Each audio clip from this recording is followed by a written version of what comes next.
Zabel. So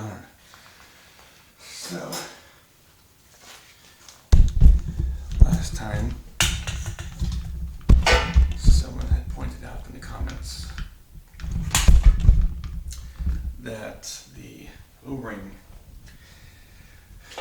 had flipped out of the thing that went, and I remember that happening, and for some reason I had thought, because I usually am very, very careful with this stuff, that I had pushed it down. By looking at the video, I didn't. But I thought, maybe I used my finger or something and I didn't see it, but I took it apart anyways to see, and it was actually worse than that. So in the video, you can see that the O-ring had flipped up right here. However, when I took it apart,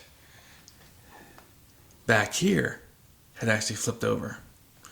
So I was like, why? How did that happen? How did it flip over in the back when it wasn't in the video? Then I figured it out. So, which I was supposed to, I got many new O-rings here, brand new from Zabel. So that there's a couple of different tries, but this is the problem. So usually on engines there's studs that come out of here, right? But on the Zabel, that's not the case. On the Zabel there's bolts. And I had all the bolts in, and I dragged this across the engine to put it on. Unfortunately, by dragging these bolts across the thing there, I accidentally got the O-ring completely out. I didn't notice it. So, obviously that's not a good idea. It's not a good idea to drag all these bolts across here. So instead, to put it back on correctly,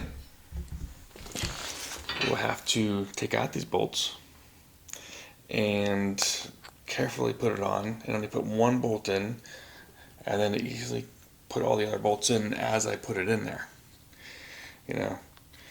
And so whenever I did this originally, it was cold in here, and plus I was sick, so I just was not paying attention, unfortunately. So it's my fault. But as you've seen in the past, if you think you've made a mistake, even the possibility of making a mistake, you take apart the engine, you check it, because it's going to be a lot harder to fix it once the whole bike's back together than beforehand. So, as you see before, I've taken apart the entire bike to see if it was bad or not, or if I put something in that I thought was wrong, I've always taken it back apart and checked it. So, it's okay to make mistakes. Everybody makes mistakes, but if you think you have made a mistake, pull it apart and check it and buy a new O-ring or buy a new gasket or whatever, in case you think that, double check it again. If it wasn't wrong, make sure you correct it.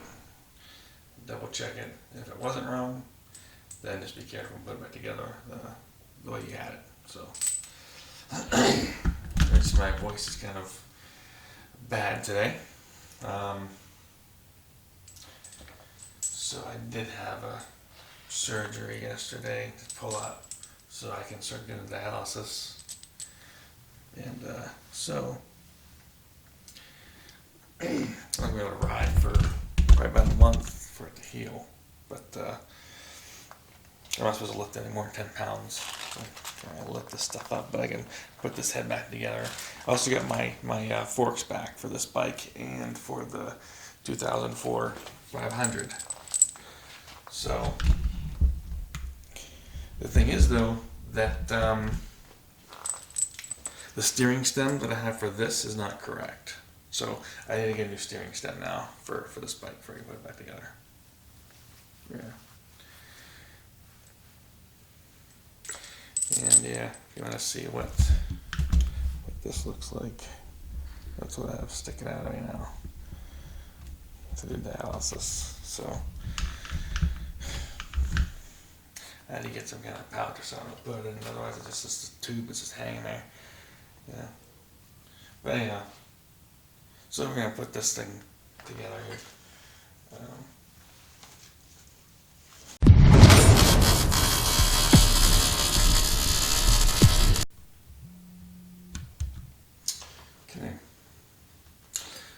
Here's where my sealant again.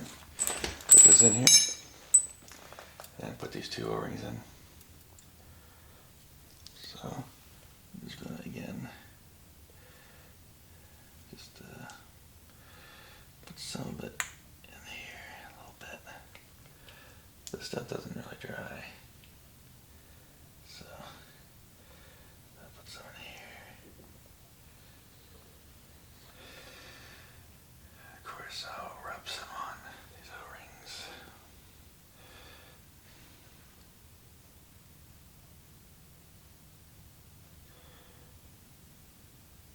Put some on there like that.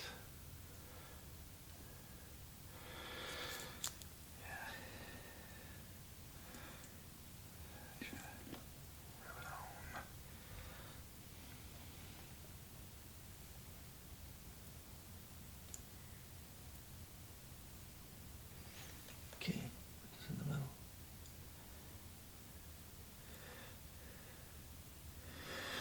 Yeah, if you remember the 660, I had to really work this thing into the 660 to make sure it stayed. You know? Really had to work it in there. So.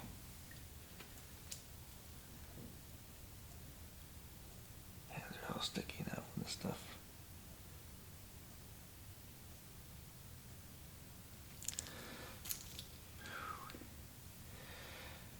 Okay.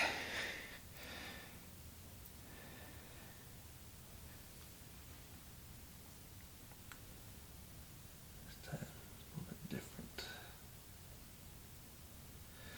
Not really, you know, wipe it off from the outside, who cares? Okay, now let's see if I can put it on easily without causing problems. So, oops, take out these 2 bolts here.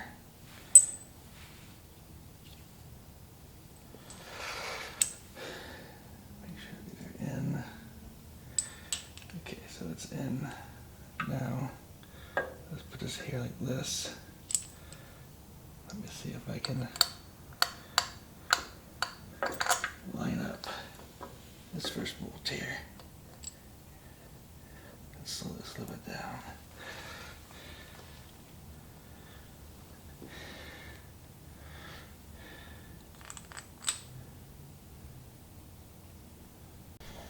All right, everything's on and torqued down.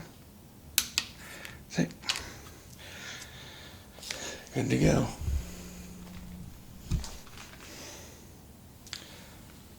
So put this stuff away, and let me see if I have the exhaust bolts. I put that exhaust piece on. So as you remember, on the 660 I had a problem with the exhaust not sealing right. So this is the Zabel. This is the Zabel. It has 3 seals on it, 3 O-rings on it, and this thing fits absolutely tight in there. See that? So this is much better. 3 rings with indentation and seals. The other thing, the other exhaust did not have that. Or I mean, the intake on the 660 did not have that. So if what I did now doesn't work on it, I might have to have something like this made, like indents in here, to where this will actually work. But this is great. This will work perfect with that exhaust.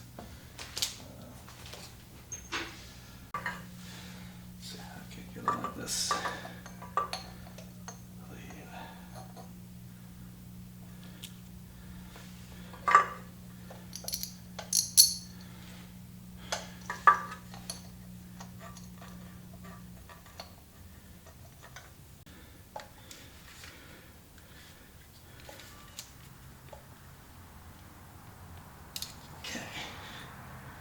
There we go, that's on.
see I made this plate.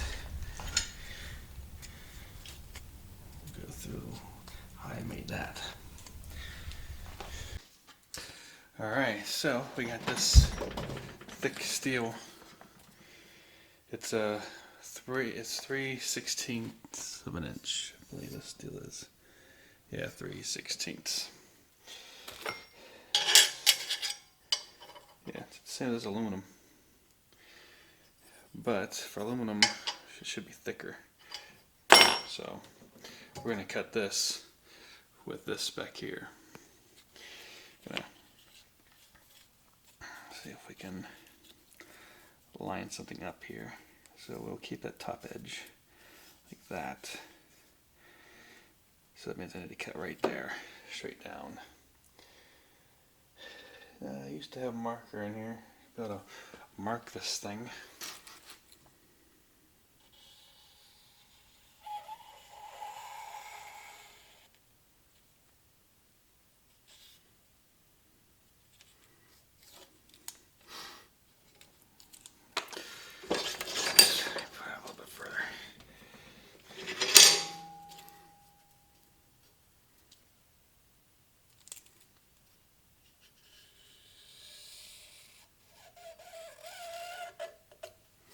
Okay, let me cut that.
two homemade headstays.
Do it with the next one.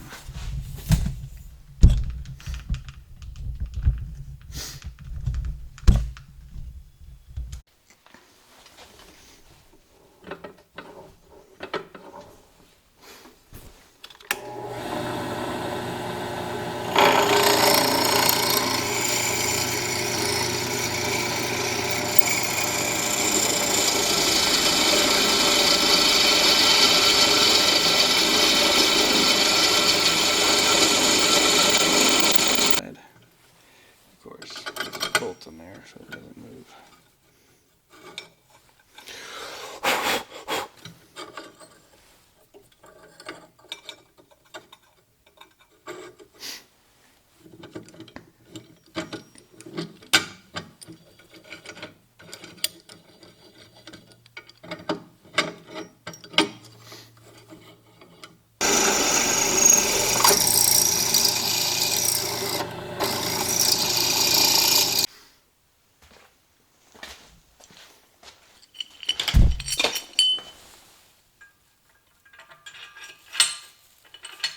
Oops, we get away.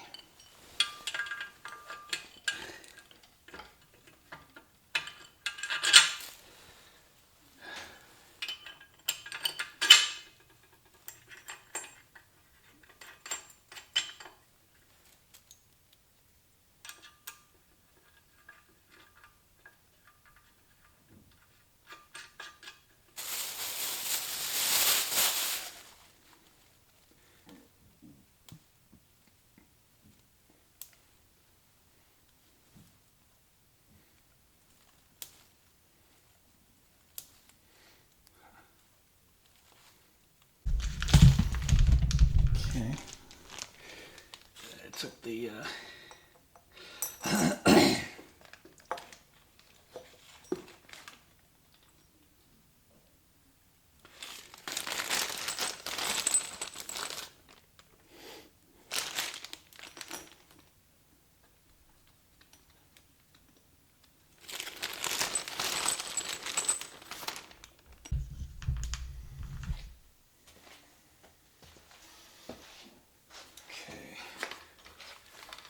now in the driller market. Depends.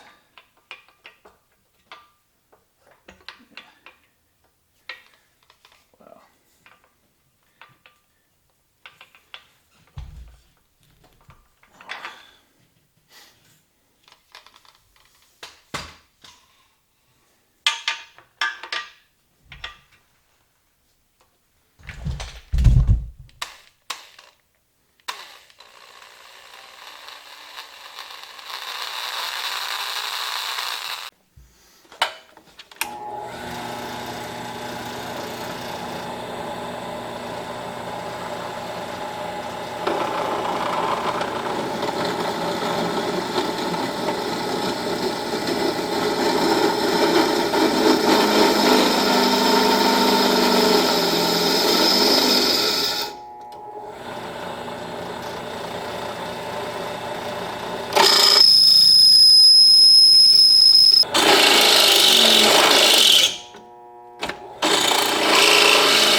Next thing to see is if these hit the tank.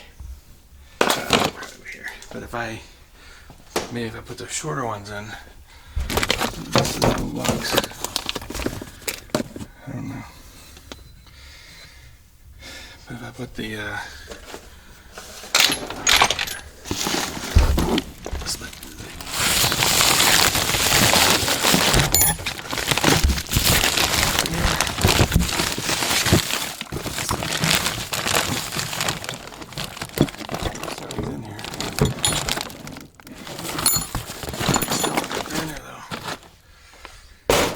somewhere the plugs that were for the Zabel.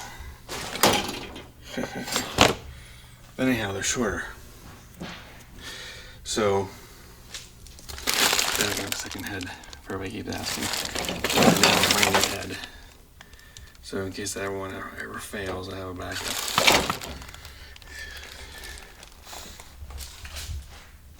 So yeah.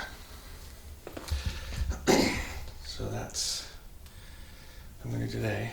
Again, I need to get I do need a bolt to tighten these bolts up in the back here. The bottom ones aren't tight. And then I will do there's the rear tire right there. I need to go check out what gearing I should put on it. And it comes with this big sprocket here. And I don't think I want that one. I think I'm going to put a 12 on. So, I'll hook up the rest of the stuff, but as you can see, this is the used one. See, there's a dent there. But anyhow, try this out first. And as you can see, I made this plate. Go through how I made that. But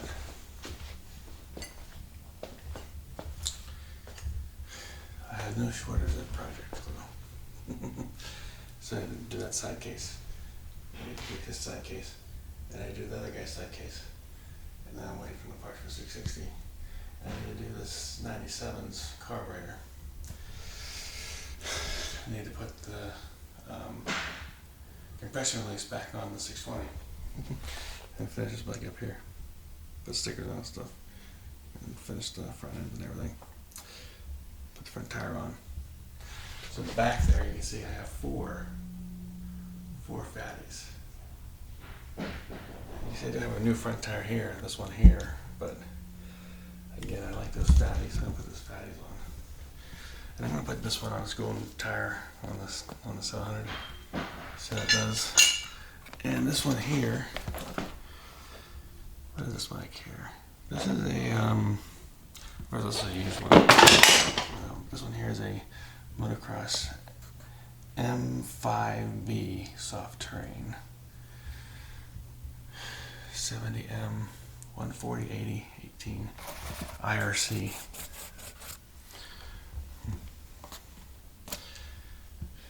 Maybe I'll put it on that bike. Yeah. Thing is, if you don't have a trials tire, it's difficult to ride. I mean, I got so used to riding trials tires now.